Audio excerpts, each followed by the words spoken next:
Hi, welcome. It's Jamie Lee Silver, your spiritual guide for communicating with your loved one in spirit immediately and right now. And I'm going to lead you through a series of videos that are going to be short, informative, and when we're done, you are going to be able to, anytime you want, pick up your pen, communicate with any one of your loved ones in spirit, and have them communicate right back to you through your pen. I prefer to use a pen. I like the written word. If for some reason you would rather use a keyboard or you can't read your own writing, which is fine, you can use a keyboard.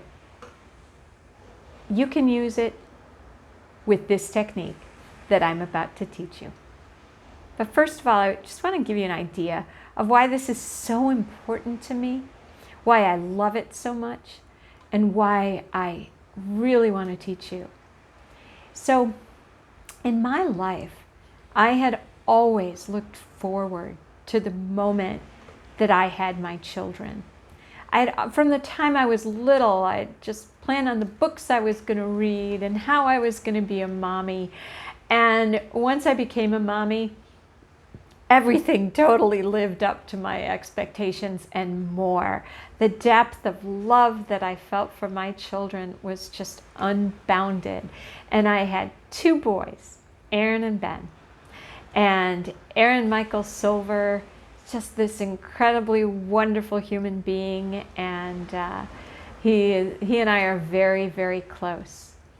And Benjamin Lee Silver, named after me, Jamie Lee Silver, Benjamin Lee Silver, just an amazing human being, a singer and a songwriter, a poet.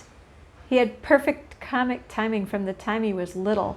You know, those people that just make you laugh all the time, and it's not like they're telling jokes. It's just that they have a feel for the human spirit and know the funny foibles of life, etc. So that was Ben. And Ben became a star runner when he was in high school and just thrilled his hometown of Downers Grove with his running. And Aaron and Ben were incredibly close brothers in no small amount due to the fact that they chanted together. I'm also the writer of the blog chantforhappiness.com. But that's not what I'm here to talk to you about today. I'll do other videos about that. But what I'm here to talk to you today about is, so Ben, when he got to college, he couldn't run anymore. It was like all of his running ability, he worked so hard and he wore his body out in high school. And when he got to college, he couldn't run anymore, and he had a full scholarship. He was also one of the shortest boys on campus, and he started breaking down emotionally, and we saw it coming. I could feel, and I could also feel that something was happening. And what ended up happening was he ended up being diagnosed with schizophrenia and then taking his own life.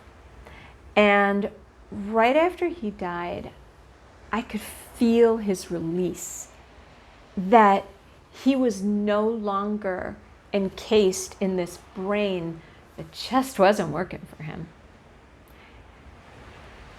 And every time I saw a bird, I said, Ben, is that you? And then I'd see another bird and I'd think, Ben, is that you? And I had this feeling that he was everywhere, that his spirit was everywhere. And due to my longtime Buddhist practice and my deep feeling that there is no death, that we leave our physical bodies, but that there is no death, like gone,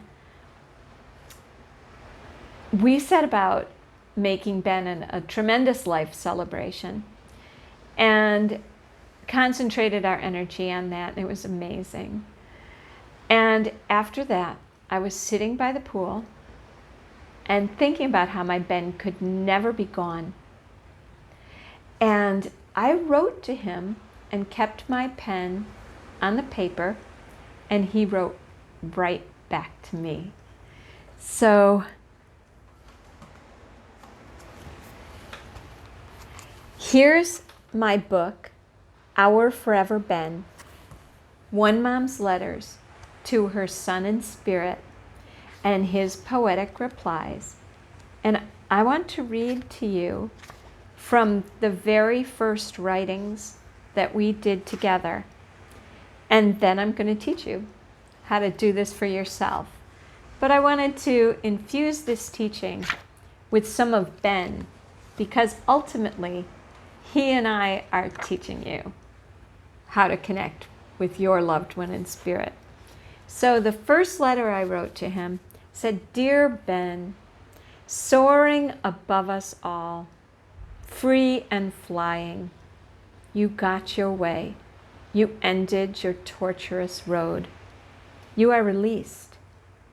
You are released. And now you will have all of us chanting for you as your mission continues right here, right now, forever. I will cry until I run out of tears. I cry in gratitude that you came to me and that we shared these 22 years. We had all those laughs and all those tears and all those laughs. My heart will always be full of my Benjamin, my Benjabunny, my Benjamino. Oh, Ben, right through me, live through me. Live your happiness all around me. My dear boy, I know you never meant to hurt me. But maybe you're sitting here next to me on this Friday by the pool. What do you have to say to me? Your loving mom. And I kept my pen on the paper. And Ben wrote, Mom, I did it. I meant to do it at the time. And I knew it would make you sad. But I still had to do it. I had to obey my mind, my legs, my feet, my incredible surge of strength and courage. I could not say no. It had to happen. And this story is not yet written, is not yet told, but will be. Right now. My life and death have meaning, not had. Dearest Mom, my closest friend, my absolute love, do not despair. I know you will create a life of meaning, of warmth, of sunshine. And together we will live on. Together we will always live on. Enjoy the sun. Enjoy this day. Enjoy your life. Your forever Ben. And that was the beginning of our correspondence together. And one of the reasons that I feel most strongly about doing this work with you and helping you learn how to write your loved one in spirit is that, of course, losing a loved one in any means, in any way, is devastating. And losing a loved one when they decide to leave on their own, or they're somehow compelled by their mind or their addiction to leave this planet, is a particular kind of a loss. And after Ben became eternal, is the way I like to say it, I went to some suicide loss survivors groups, and everybody around me was very tortured and saying, I didn't get my note.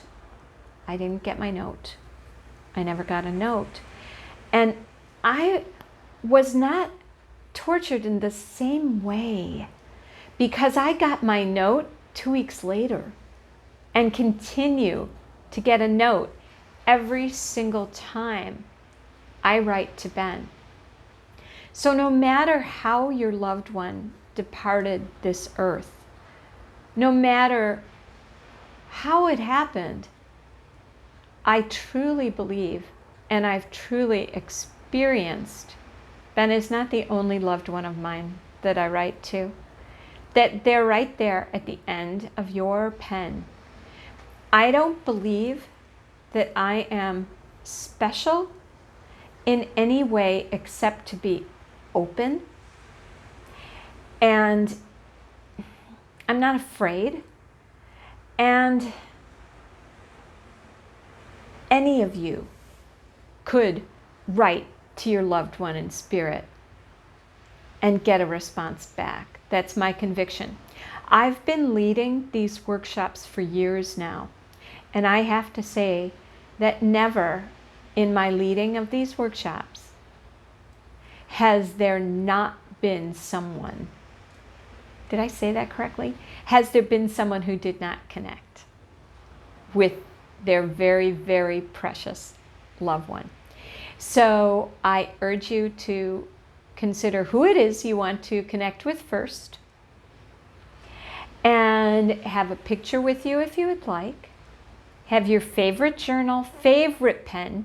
You want this to be very easy as you embark with me on writing to your loved one in spirit and getting an immediate reply through your own hand.